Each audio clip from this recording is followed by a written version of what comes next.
आपल्या पूर्वजांचे चांगले किंवा वाईट कर्म नवीन पिढीला कसं भोगावं लागतं हे ऐकून अनेक अनुत्तरित प्रश्नांची उत्तरं मिळतील।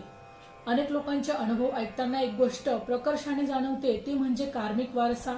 आपण अनेकदा म्हणतो की मी तर कोणाचं वाईट केलं नाही, मग माझ्याच वाटेला हा संघर्ष का? याचं उत्तर आपल्या पूर्वजांच्या कर्मांमध्ये दडलेलं असतं। पूर्वजांचे कर्म नवीन पिढीला कसे भोगावे लागते याबद्दलचे हे 6 प्रखर आणि कडू सत्य प्रत्येकाने नक्कीच ऐका।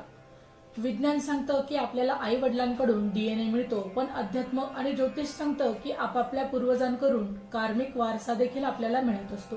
तुमचे आजोबा किंवा पणजोबा यांनी केलेले चांगले किंवा वाईट कर्म तुमच्या नशिबाच्या खात्यात मात्र हे जमा होतं, ज्याला आपण पितृदोष किंवा पूर्व पुण्य असं म्हणत असतो। कर्माचं खातं हे पिढ्यानपिढ्या ट्रान्सफर होत असतं हे मात्र नक्की आहे। जर पूर्वजांनी कुणाची जमीन बळकावली असेल, कुणाला फसवून पैसा कमवला असेल किंवा कुणाचा तळतळात घेतला असेल, तर तो पैसा घरात कधीच सुख देत नाही। तो पैसा पुढच्या पिढीमध्ये गंभीर आजारपण, व्यसनाधीनता, कोर्ट कचेरी किंवा घराण्यातील वारस न वाढणे या स्वरूपात दुप्पट वेगाने नष्ट होतो। निसर्ग तो हिरावून घेतलेला हक्क व्याजासकट परत घेतो। जानेवारी ते डिसेंबर 2026 चे मेष ते मीन राशींचे वार्षिक राशी भविष्य तसेच 2026 वर्षात घडणाऱ्या घटनांचे मासिक व साप्ताहिक भविष्यवाकित विषयक व्हिडिओ पाहण्यासाठी डिस्क्रिप्शन मध्ये दिलेल्या लिंकवर क्लिक करा। व्हिडिओ अवश्य पहा, व्हिडिओला लाईक करा। तसेच आपले काही प्रश्न किंवा सूचना असतील तर चॅनलला सबस्क्राईब करून कमेंट करायला विसरू नका। अनेकदा काही लोक स्वभावाने अत्यंत प्रामाणिक असतात, कुणाचंही वाईट करत नाही, तरीही त्यांच्या आयुष्यात प्रचंड दुःख आणि अडथळे हे येत असतात। नोकरी असेल, व्यवसाय असेल, सतत या लोकांना अशा लोकांना अपयश, लग्नाला उशीर किंवा वैवाहिक जीवनात अशांतता हे अनेकदा पूर्वजांच्या न मिटलेल्या कर्मांचं ओझं असतं, जे नवीन पिढीला मात्र फेडावं लागतं। अनेक घराण्यांमध्ये तुम्हाला एक विशिष्ट पॅटर्न पाहायला मिळेल, जसे की प्रत्येक पिढीतील एका व्यक्तीचा अचानकच मृत्यू होणे किंवा प्रत्येक पिढीत भावाभावांमध्ये मालमत्तेवरून वाद असणे।